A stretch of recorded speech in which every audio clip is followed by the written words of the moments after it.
Bismillahirrahmanirrahim. Assalamualaikum warahmatullahi wabarakatuh. Hamdan wa syukran lillah, salatan wa salaman ala rasulillah, wa ala alihi wa ashabihi wa mawalah. Yang terhormat Menteri Agama Republik Indonesia, Bapak Profesor Dr. Kiai Haji Nasaruddin Umar MA, beserta Ibu. Para Menteri Kabinet Merah Putih atau yang mewakili, yang mulia para Duta Besar Negara Sahabat, Ketua Komisi 8 DPR RI. Yang kami hormati Sekretaris Jenderal Kementerian Agama Republik Indonesia, Direktur Jenderal Bimbingan Masyarakat Islam, para penjabat gubernur seluruh Indonesia atau yang mewakili, para pejabat eselon 1, 2, serta para kepala kantor wilayah Kementerian Agama Provinsi seluruh Indonesia. Dan juga seluruh peserta The Fourth International Holy Quran Competition of Indonesia 2025. Mengumpulkan 60 peserta yang berasal lebih dari 30 negara, menampilkan keragaman dan bakat dalam pembacaan Al-Quran di seluruh penjuru dunia. Dengan tema kompetisi tahun ini adalah Al-Quran, lingkungan, dan kemanusiaan untuk harmoni global. Menekankan nilai-nilai toleransi, saling menghormati, dan kerjasama antar umat beragama. Selain itu juga ajaran tentang kepedulian terhadap lingkungan, mengajak kita untuk merawat dan melestarikan sumber daya alam. Melalui acara ini pula, diharapkan dapat terjalin jaringan internasional yang kuat dan harmonis. Bapak Ibu hadirin yang kami hormati, pada hari yang syahdu ini kita akan mendengarkan lantunan ayat suci Al-Quran oleh Kori juara 1 pada kompetisi Quran internasional ke-13 di Kuwait. Mari kita sambut Ustadz Syamsuri Firdaus. Assalamualaikum warahmatullahi wabarakatuh.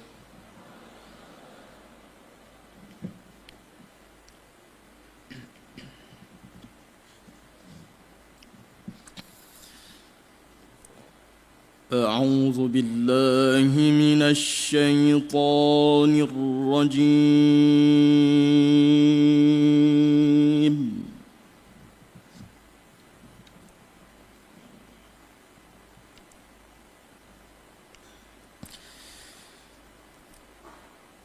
بسم الله الرحمن الرحيم.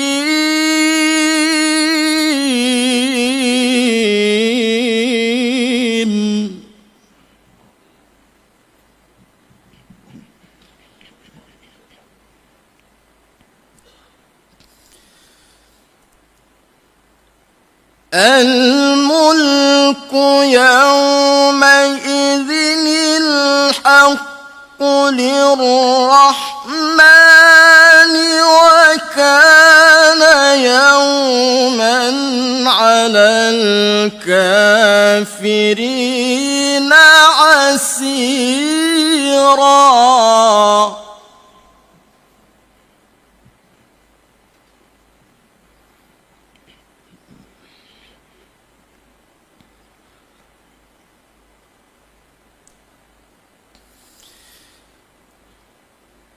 ويوم يعض الظالم على يديه يقول يا ليتني اتخذت مع الرسول سبيلا.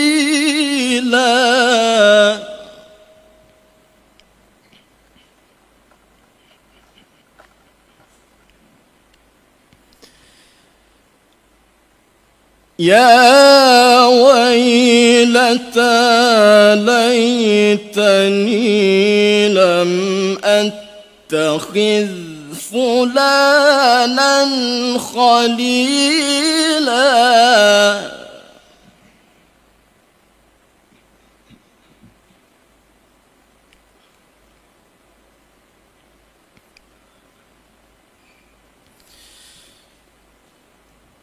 لقد أضلني عن الذكر بعد إذ جاءني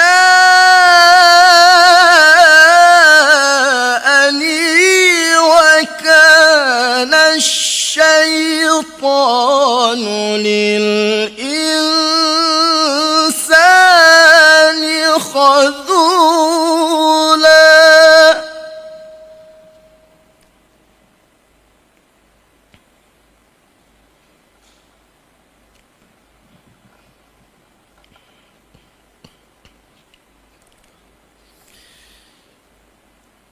وقال الرسول يا رب إن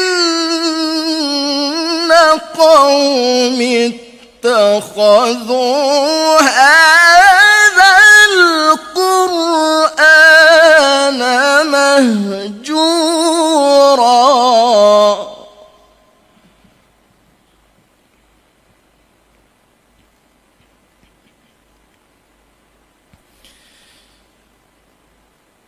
وكذلك جعلنا لكل نبي عدوا من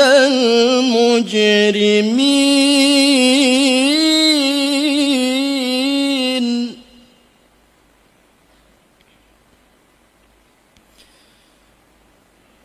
وكفى بربك هاديا ونصيرا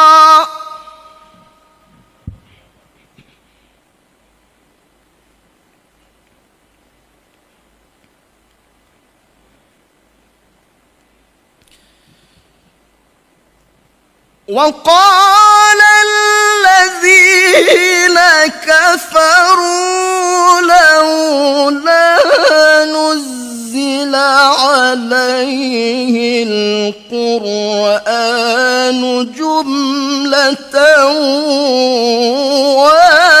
واحدة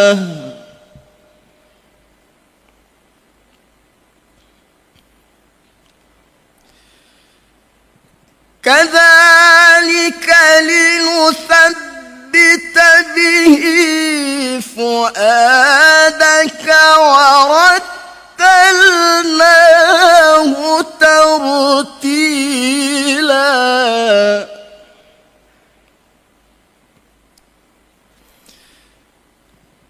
كذلك لنثبت به فؤادك ورتلناه ترتيلا صدق الله العظيم.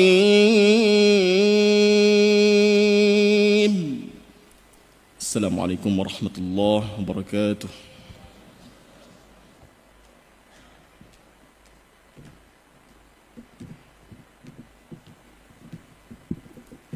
Maha benar Allah dengan segala firman-Nya. Bapak dan Ibu yang berbahagia, berikutnya kita akan mendengarkan laporan yang akan disampaikan oleh Direktur Jenderal Bimbingan Masyarakat Islam Kementerian Agama Republik Indonesia. Untuk itu kepada yang kami hormati Bapak Profesor Dr. Haji Abdul Rahmat MAG, kami silakan.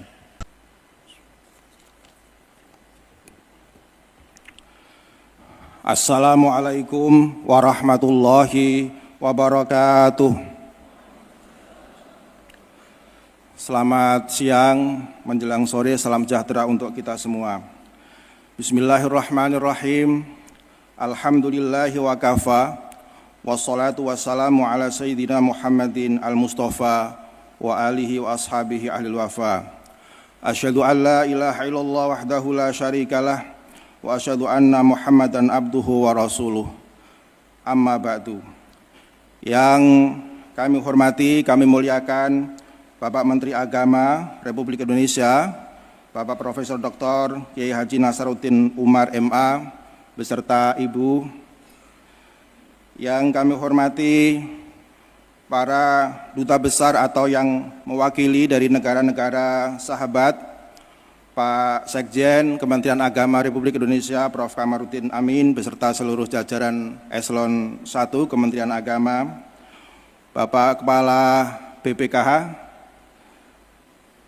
para Kakanwil yang berkesempatan hadir pada kesempatan hari ini, para Ketua LPTQ Provinsi seluruh Indonesia, para Dewan Hakim Musabaqah Tilawatil Quran Internasional yang keempat, para pimpinan organisasi keagamaan, para alim ulama, mohon maaf Pak Gubernur Jakarta, para alim ulama, para tokoh agama, tokoh masyarakat, dan seluruh hadirin hadirat, khususnya para peserta MTQ Internasional yang keempat. Mari kita selalu memanjatkan puji dan syukur kehadirat Allah Subhanahu wa Ta'ala yang telah melimpahkan rahmat dan hidayahnya kepada kita semua. Sholawat dan salam semoga senantiasa tercurah kepada junjungan Nabi Agung Nabi Muhammad SAW, pembawa risalah Al-Quran yang menjadi pedoman hidup bagi seluruh umat manusia, membawa kedamaian dan rahmat bagi semesta alam.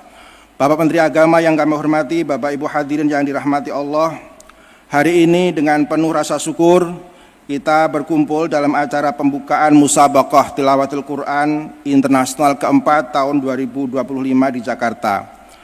Perhelatan akbar ini merupakan wujud nyata komitmen kita untuk menjadikan Al-Quran sebagai pedoman hidup umat Islam serta sarana untuk mempererat persaudaraan antar bangsa. Acara ini juga sekaligus menjadi bukti bahwa Indonesia sebagai negara dengan populasi muslim terbesar di dunia mampu menjadi tuan rumah yang baik dalam mempromosikan nilai-nilai universal Al-Quran di kancah internasional. Bapak Menteri yang kami hormati, penyelenggaraan MTQ Internasional ini memiliki beberapa tujuan. Pertama adalah untuk mempererat hubungan kerjasama bilateral dan multilateral antara Indonesia dan negara-negara sahabat. Yang kedua, menjadikan ajang ini sebagai sarana untuk mengokohkan persahabatan antar bangsa, mencerminkan citra Islam sebagai rahmatan lil alamin, dan yang ketiga, meningkatkan pemahaman terhadap nilai-nilai universal Al-Quran yang berkontribusi dalam menjaga perdamaian, toleransi, dan harmoni antar bangsa. Tema yang diusung dalam MTQ Internasional keempat ini yaitu Al-Quran, Environment and Humanity for Global Harmony. Tema ini mencerminkan urgensi kolaborasi global dalam menghadapi tantangan zaman. Al-Quran mengajarkan pentingnya menjaga lingkungan dan mengembangkan nilai-nilai kemanusiaan sebagai jalan untuk menciptakan harmoni. Melalui tema ini, kita diajak untuk merenungkan bagaimana Al-Quran dapat menjadi panduan dalam merawat bumi dan membangun hubungan yang harmonis antar manusia. Selain itu, tema ini relevan dengan berbagai isu global seperti perubahan iklim, konflik antar bangsa, dan ketimpangan sosial. Dengan menjadikan Al-Quran sebagai sumber inspirasi, diharapkan kita dapat mengatasi tantangan ini secara kolektif, menciptakan dunia yang lebih baik dan berkelanjutan. Bapak Menteri yang kami hormati, MTQ Internasional yang keempat ini menghadirkan dua cabang lomba utama, yaitu lomba tahfidz Al-Quran dan tilawah Al-Quran. Kedua cabang ini tidak hanya menguji kemampuan peserta di dalam menghafal dan membaca Al-Quran dengan baik, tentu saja juga mengedepankan keindahan seni membaca Al-Quran yang memancarkan makna mendalam dalam setiap ayat. Tahap prakualifikasi MTQ Internasional yang keempat telah dilaksanakan pada tahun 2023 dengan partisipasi dari 187 negara.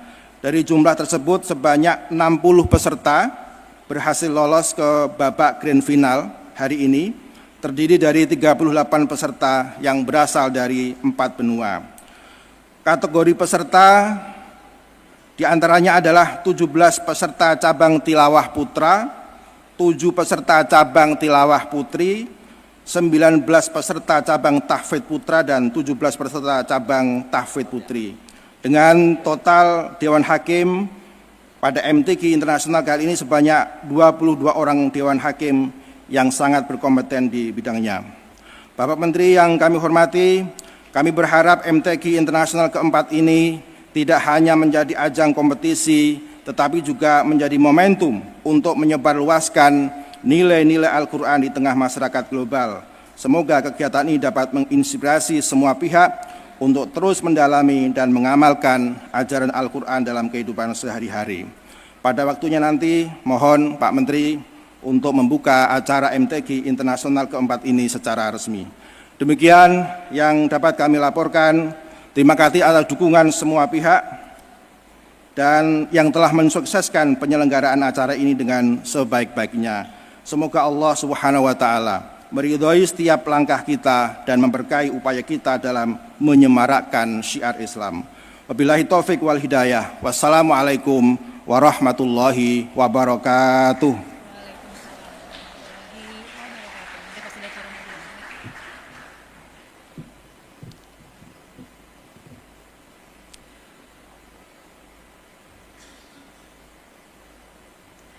Bapak Ibu sekalian, boleh sekali lagi tepuk tangan untuk Profesor Dr. Haji Abu Rohmat MAG. Baik Bapak dan Ibu yang berbahagia, berikutnya kita akan mendengarkan sambutan Menteri Agama Republik Indonesia. Sekaligus akan membuka acara ini secara resmi. Untuk itu kepada yang terhormat Profesor Dr. Andre Guruta Kiai Haji Nasruddin Umar MA dengan segala hormat disilakan. Bismillahirrahmanirrahim.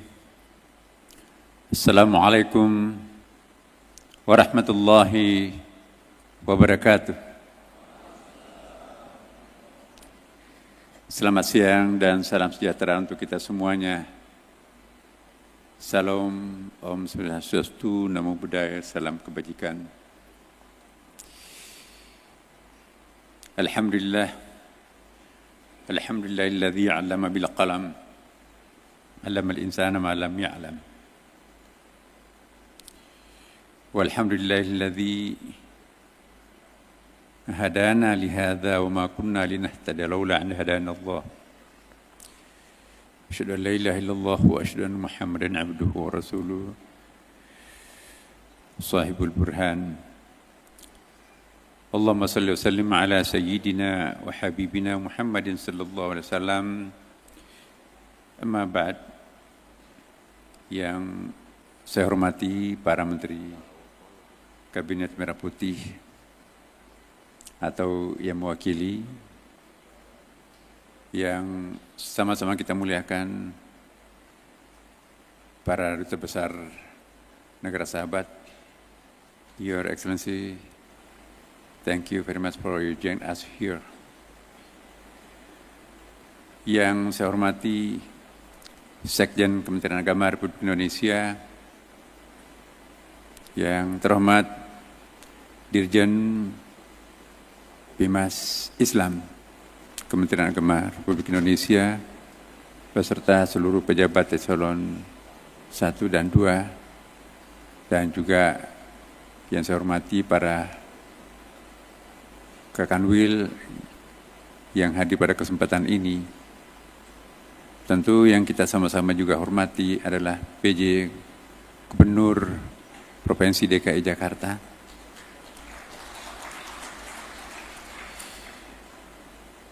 dan yang kita muliakan bersama para Dewan Hakim, Panitra, dan tentunya pimpinan delegasi yang kami cintai, seluruh para peserta musabaqah tilawatil Quran, dan Bapak Ibu sekalian yang hadir pada kesempatan ini, baik yang langsung hadir pada kesempatan ini dalam ruangan ini maupun yang mengikuti melalui Zooming.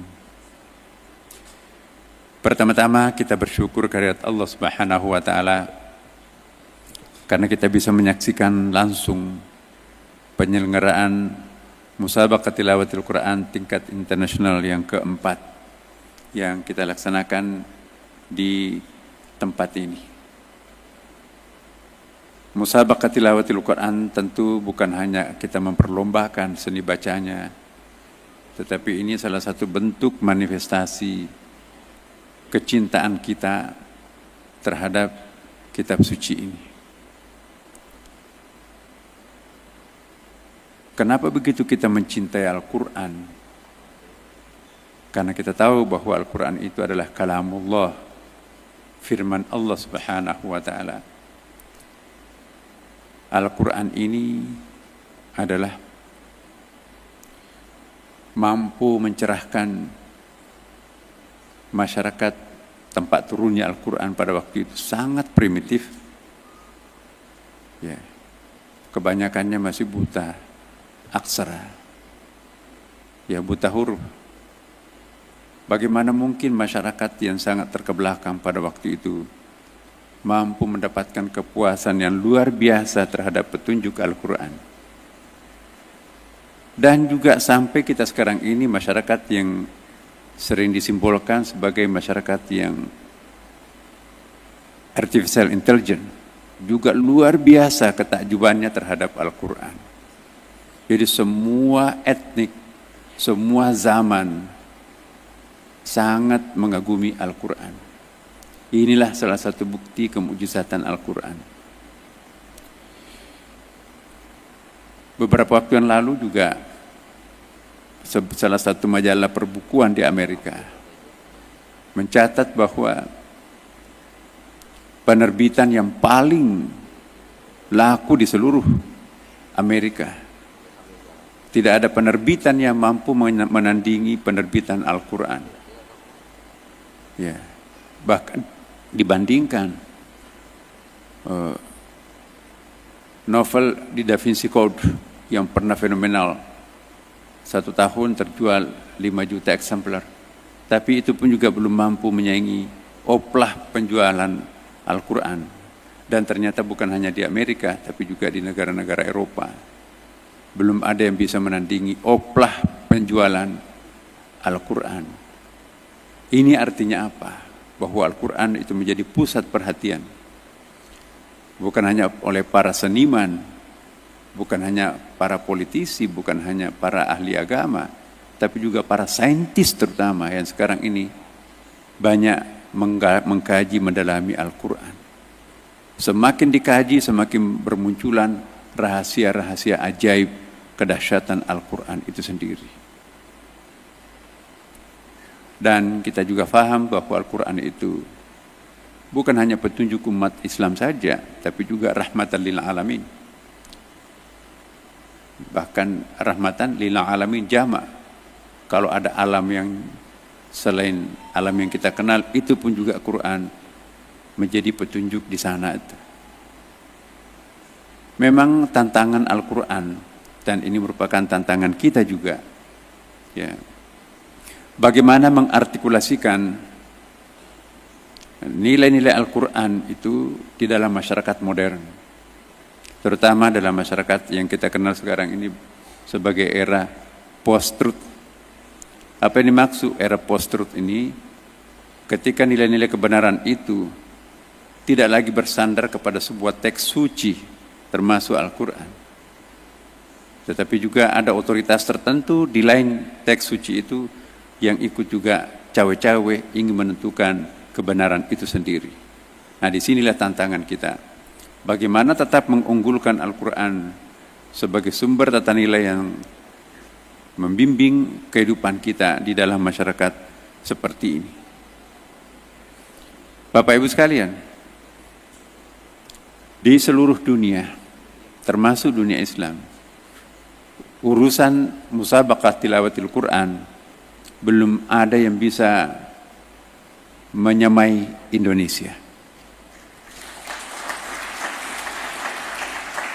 Tidak ada satu negara pun, hampir semuanya saya sudah kunjungi, yang melakukan musabaqah tilawatil Quran berjenjang secara periodik setiap tahun, mulai dari tingkat RT, RW, tingkat desa, kelurahan, naik ke atas tingkat kecamatan, naik ke atas tingkat kabupaten dan kota madya, naik ke atas tingkat provinsi, sampai ke tingkat nasional, sampai malam ini, sore ini kita melakukan secara internasional.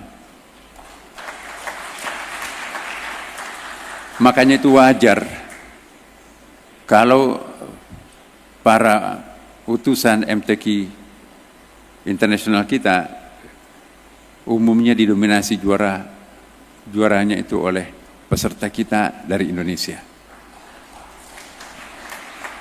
Kenapa? Karena memang kita paling serius, bahkan membuat semacam lembaga yang sekarang ini kita kenal sebagai LPTQ, Lembaga Tilawatil Quran.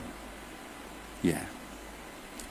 Topik MTQ kita hari ini, Al-Quran, Environment, and Humanity for Global Harmony.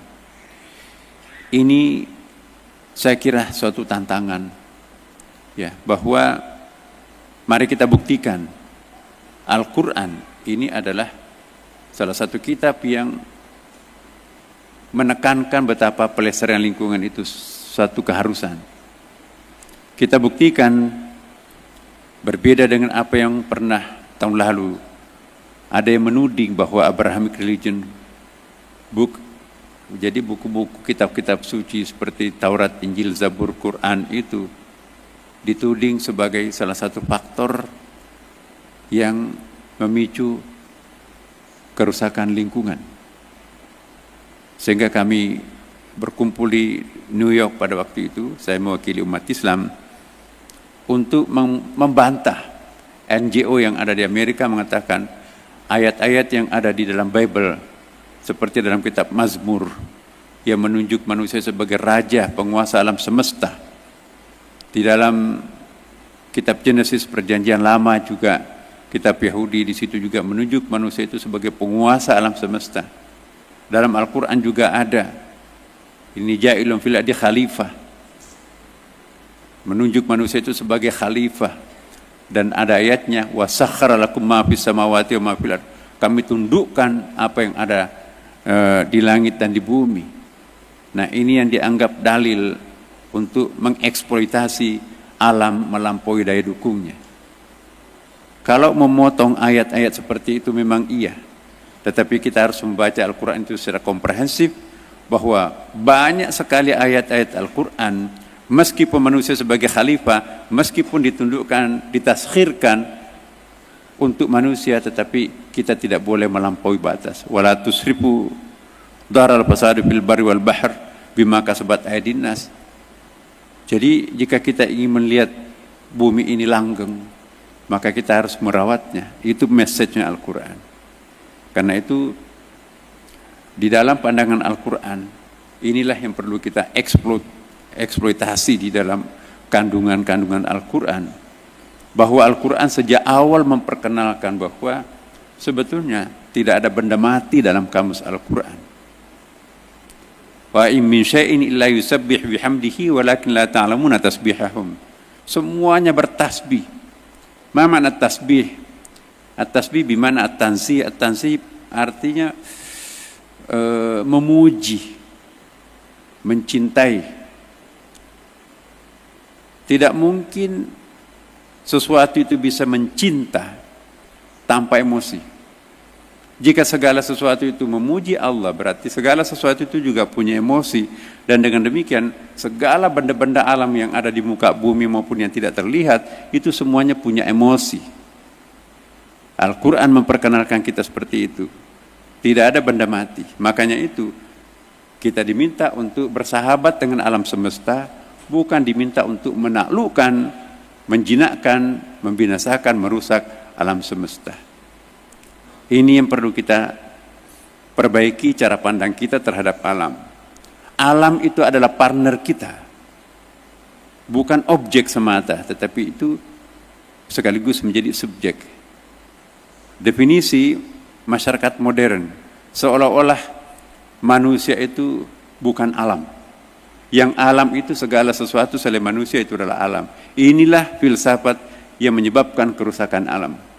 Karena itu mari kita musabakahkan Al-Quran ini, mari kita mengungkapkan, mari kita menjelaskan bahwa Al-Quran ini adalah salah satu kitab yang akan berusaha untuk melestarikan alam semesta ini dengan sugesti-sugesti, motivasi-motivasi, dan juga tekanan-tekanan yang diberikan Al-Quran, bagaimana pentingnya, bagaimana urgensinya untuk melestarikan alam semesta ini. Tidak mungkin kita bisa menjadi hamba yang taat, hamba yang khusyuk kalau lingkungan alam kita rusak? Ya. Tidak mungkin kita bisa khusyuk di dalam salat kalau gempa bumi terus-menerus, banjir terus-menerus, climate change.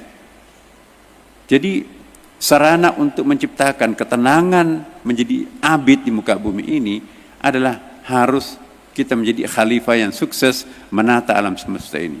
Dua kapasitas kita sebagai khalifah, wa ma khalaqtul jinna wal insa illa liya'budun, abid di situ, tapi juga ini ja'ilun fil ardi khalifah.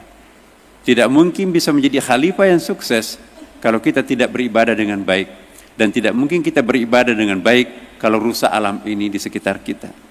Inilah fungsinya musabaqah tilawatil Quran, untuk mengingatkan kembali, menggaungkan kembali, mendengungkan kembali betapa perlunya kita bersahabat dengan alam semesta untuk menunda kiamat itu terjadi. Semoga pada kesempatan ini insya Allah nilai-nilai dasar Al-Quran ini bisa kita sebarkan, viralkan kepada masyarakat luas. Dan dengan memohon ridha Allah Subhanahu wa taala, maka izinkanlah saya membuka musabaqah tilawatil Quran tingkat internasional yang keempat ini dengan membaca Bismillahirrahmanirrahim.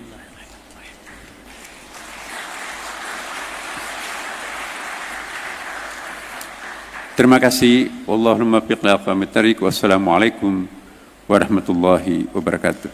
Mohon berkenan Bapak Menteri untuk tetap berada di atas panggung untuk selanjutnya prosesi pembukaan yang akan ditandai dengan memasukkan koin dunia ke dalam kotak.